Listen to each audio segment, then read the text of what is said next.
Halo para wibu sejati maupun wibu karbitan di seluruh penjuru dunia. Kembali lagi bersama saya selaku Ketua Wibu Cabang Cisaat Utara. Di video kali ini saya akan lanjut membahas alur cerita manga Kung Fu Boy Legend chapter 3. Bagi yang belum menonton chapter 1 dan 2-nya bisa cek di deskripsi atau kepoin aja ya channelnya. Dan jika kalian suka video ini, klik tombol subscribe, like, dan komen. Jangan lupa caci maki di kolom komen agar saya tahu gitu kekurangan apa saja yang ada di setiap videonya. Seperti biasa, sebelum lanjut menonton, pause terlebih dahulu video ini dan siapkan cemilan, minuman, bantal, guling, selimut, sarung, samping kemat, termos, dan tutupnya bila perlu karung goni sekalian agar nontonnya nyaman dan santai.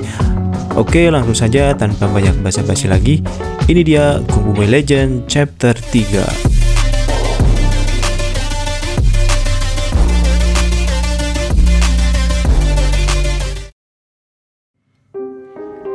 Di chapter 3 ini, cerita diawali dengan memperlihatkan pasukan kerajaan yang dipimpin oleh Daruto sedang di perjalanan untuk menyelamatkan Putri Mito yang telah diculik oleh para penjahat.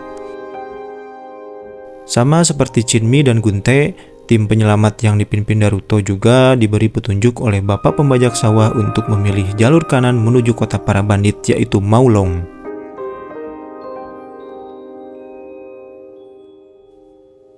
Sementara itu, di tempat si Madam, setelah Chinmi mengalahkan para bodyguard si Madam dengan sekejap, si Madam malah menawarkan sejumlah uang kepada Chinmi karena takjub melihat kehebatan Chinmi dalam bertarung dan bermaksud menjadikan Chinmi sebagai bawahannya.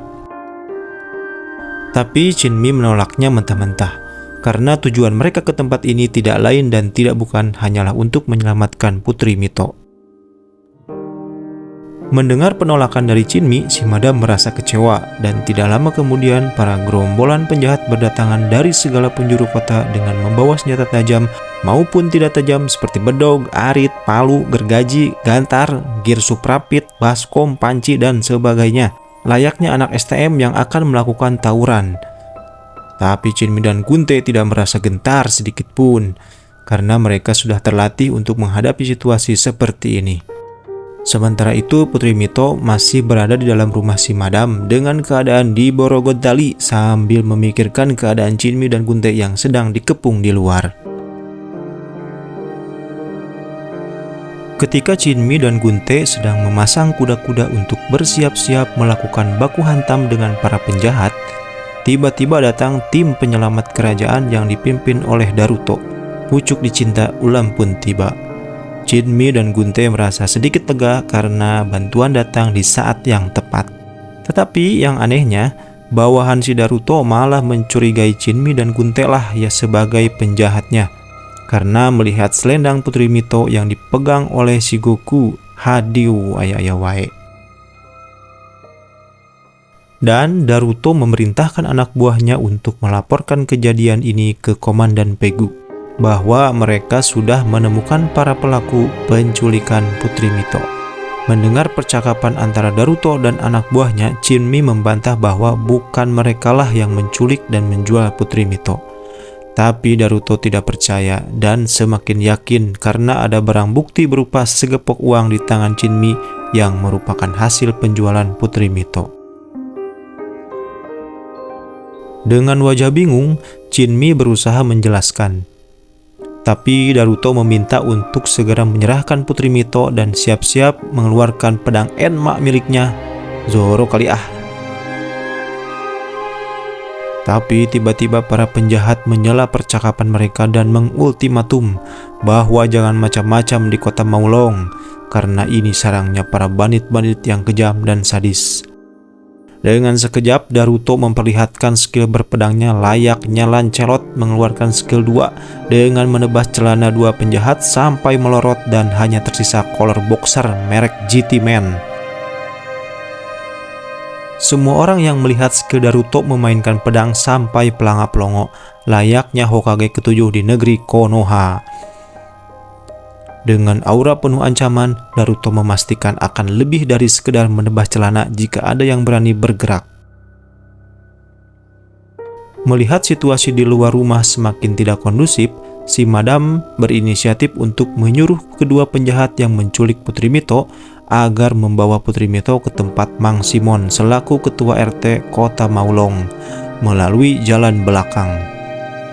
Mendengar instruksi si Madam barusan, Daruto dengan sekejap melakukan jurus tendangan rawa rontek ke arah pintu untuk mendobraknya.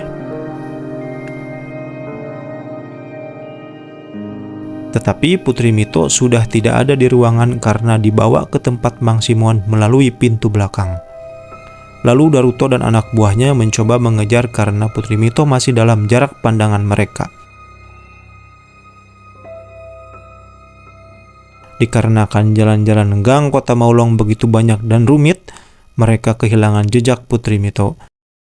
Dan Daruto memerintahkan untuk membagi menjadi 2 tim agar pengejaran bisa dilakukan secara efektif. Dan Daruto semakin tersesat karena kota ini bagaikan labirin yang tak berujung. Lalu Daruto menanyakan kepada 3 orang yang sedang mabar PUBG di pinggir jalan. Tapi jawaban mereka semuanya tidak sesuai harapan. Mungkin mereka sedang fokus main PUBG, takut tusun karena turun di Pochinki. Ketika tim Daruto sedang menyusuri jalan-jalan gang yang banyak cabangnya, tiba-tiba mereka melihat Chinmi dan Gunte sedang melakukan pencarian juga melalui jalan udara, yaitu atap rumah. Dan Chinmi melihat Putri Mito lalu menunjukkan arahnya kepada tim Daruto. Tetapi Daruto malah tidak percaya dengan perkataan Chinmi karena masih menganggap Chinmi dan Gunte adalah merupakan penjahat yang menculik Putri Mito. Haduh, dasar Sudarto. Akhirnya Chinmi dan Gunte masa bodoh dengan Daruto. Mau percaya heg, mau tidak juga heg. Mereka lalu segera mengejar Putri Mito daripada ngurusin si Sudarto. Alih-alih mencari jalan lain, si Daruto malah memerintahkan anak buahnya untuk mengikuti Chinmi. Daripada pusing cari jalan, katanya, "Hadiu Sudarto si ababil."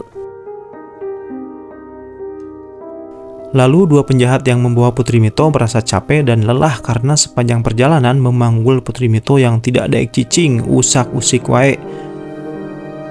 Dan tiba-tiba ada seorang kakek yang menawarkan untuk memakai gerobak sodor agar tidak menguras tenaga.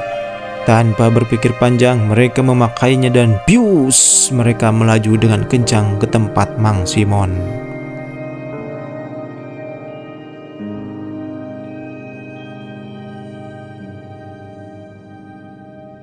Sementara itu, tim pencari yang dipimpin oleh Komandan Pegu juga sudah berada di Kota Maulong.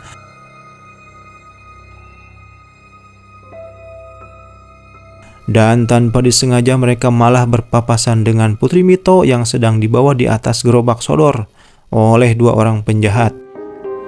Dan sontak saja Komandan Pegu terkaget-kaget dan langsung saja mereka mengejar mereka dengan pasukan berkuda. Tidak kehabisan akal, para penjahat mencoba menghentikan pasukan Komandan Pegu dengan cara menendang pintu kandang babi yang sedang mereka lewati. Lalu para babi pun berhamburan keluar dari kandang dan menghentikan laju pasukan berkuda tim Komandan Pegu.